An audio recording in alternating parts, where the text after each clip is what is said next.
The signal slammed through Earth's deep space array like a punch to the chest. It wasn't meant for them. It wasn't meant for anyone still alive. Sergeant Dana Holt froze, her coffee hovering inches from her lips as the transmission clawed its way through layers of static. To any species, please. They're coming, help us. Or the galaxy will burn, her heart pounded. This was no ghost signal. The voice was desperate, cracking, cut by distant gunfire. Screams bled into the background. Coordinates.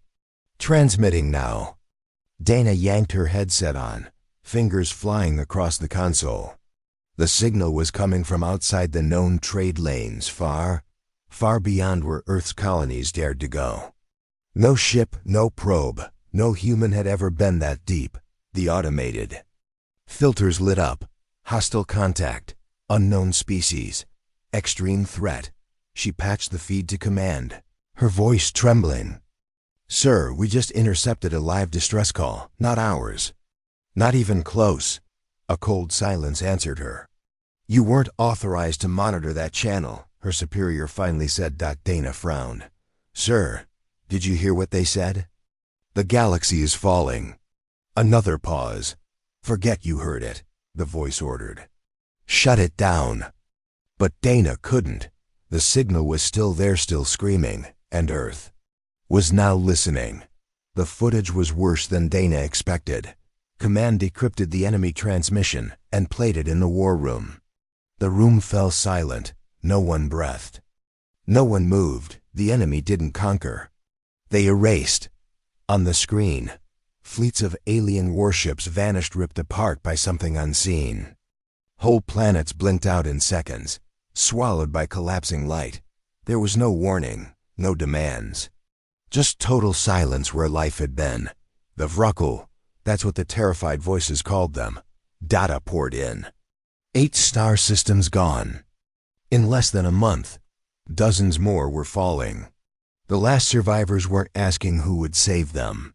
They were begging for someone to remember they ever existed. Dana's skin went cold. Why didn't we know about this? Her commander's jaw tightened. Because we were never meant to. A cold truth landed on the table like a final verdict. The galactic powers had ignored Earth, left it alone, hidden from it. Earth was just a quiet backwater, a forgotten corner of the stars. But now Earth had heard the call. And if the Vrakul reached them, there would be no second chances. The decision slammed down fast. Fight now. Or wait and die later. Earth's answer came in the roar of engines. They were going. Deep beneath the Pacific Ocean, in a forgotten hangar, a monster waited. Its name was Oblivion's Edge. A warship so dangerous, Earth's leaders had buried it, sealed it away, and sworn it would never fly. It wasn't just a ship. It was a weapon Earth had promised never to use. Until now. Captain Rhea Calder ran her hand along the cold metal hull. She hadn't seen the ship in 6 years, not since she was court-martialed and erased from Earth's fleet. Her orders had been simple. Stay gone. Stay silent. Never come back. But Earth needed her now. Don't think this makes us friends again, Rhea said, stepping onto the command deck. Her old squad was already there, waiting. Some had fought with her. Some had fought against her. But now they were all that Earth had left. The briefing was short. No backup. No supply lines. No guarantees. The enemy would outnumber them 10 to 1. The ship's experimental weapons had never been tested in real battle. Rhea smirked. Good. I was getting bored anyway. As Oblivion's Edge roared to life, the ocean peeled away, and the sky opened wide. For the first time in years, Earth was sending a message. They weren't hiding anymore. They were coming. Blistering gunfire slammed into the Allied cruiser as Oblivion's Edge dropped out of warp. The battle was already lost. The skies burned with torn hulls and shattered debris. Captain Rhea Calder didn't wait for permission. Target enemy formation. Weapons. Hot. Move. The ship surged forward, cutting across enemy lines with brutal speed.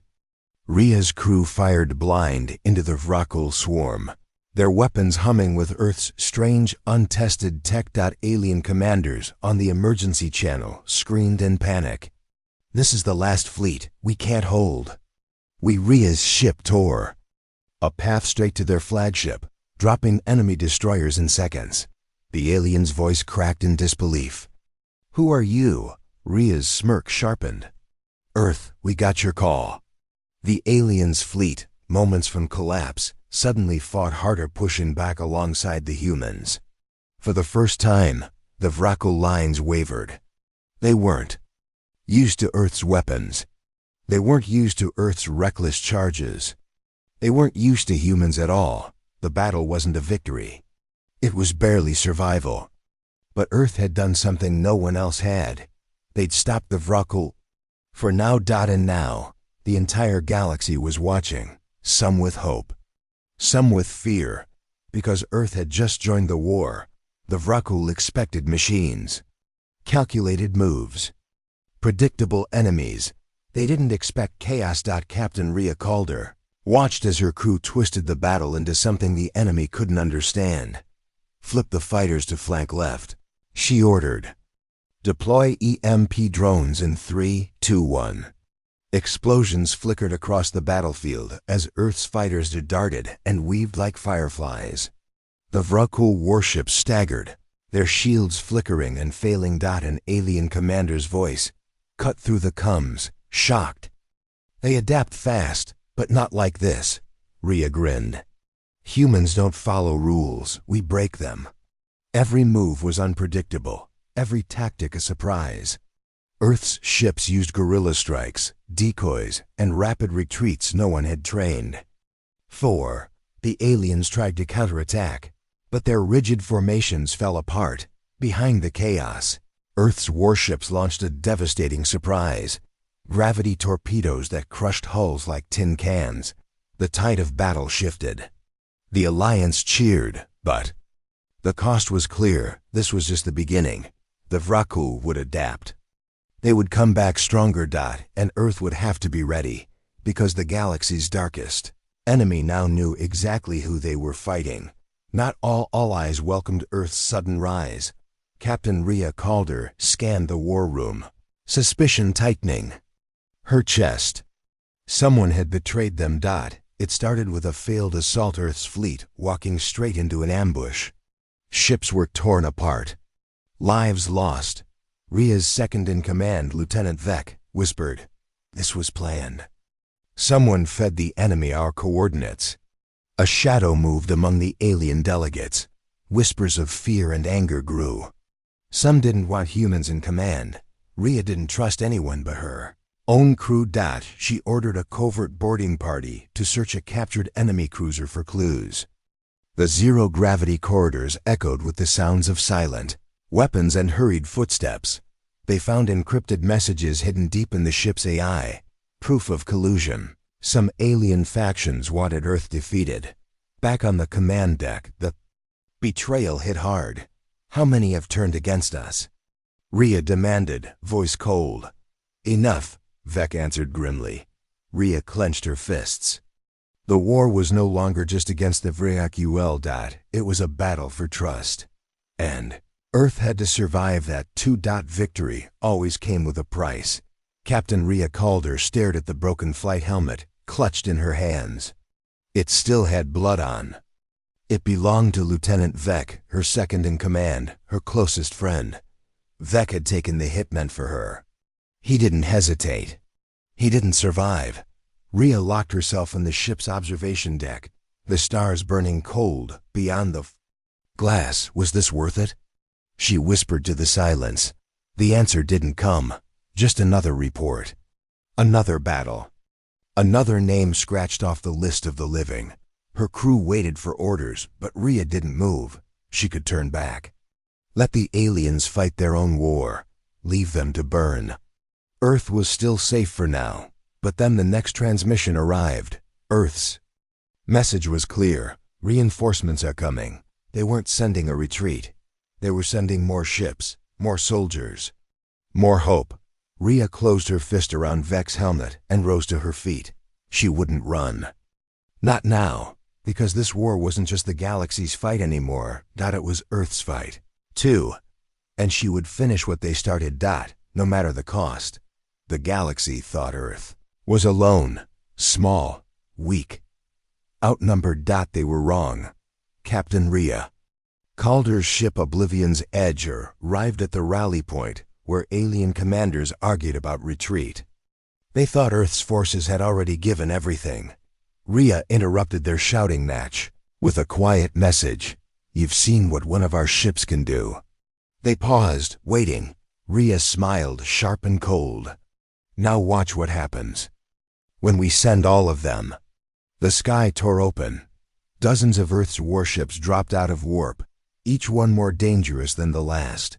Black armored fighters, stealth cruisers, gravity-tipped missiles locked and loaded. The alien commanders fell silent. Earth had been holding back, preparing, watching the galaxy's war from the shadows until now. The Vra'kul forces, caught off guard, scrambled as Earth's fleet unleashed weapons the galaxy had never seen. Phased disruption cannons that melted enemy shields, gravity bombs that crushed entire capital ships. For the first time, the Vra'kul retreated. But Rhea knew they wouldn't run for long. The final battle was coming. Earth wasn't just a new player anymore. Earth was now leading the war, and the galaxy was about to find out exactly what that meant. Captain Rhea Calder stared at the tactical display. The enemy's home system burned like a heartbeat at the center of the map. This was it, the source, the nest, the core. The only way to win was to strike it directly, but the route was suicide. The Vra'kul had sealed every gate, mined every corridor. No one had ever breached their home world and lived. Rhea didn't care. "Plot a course. We're punching straight through." Her crew hesitated. "We won't make it back." "We don't need to," she said. "We just need to get in." Oblivion's Edge would lead the charge, using its experimental jump core to open a blind gate inside the Vra'kul's defense wall. A move no sane captain would attempt. The countdown began. The jump window would last seconds. Miss it, and they'd be stranded in the void. 3, 2, 1.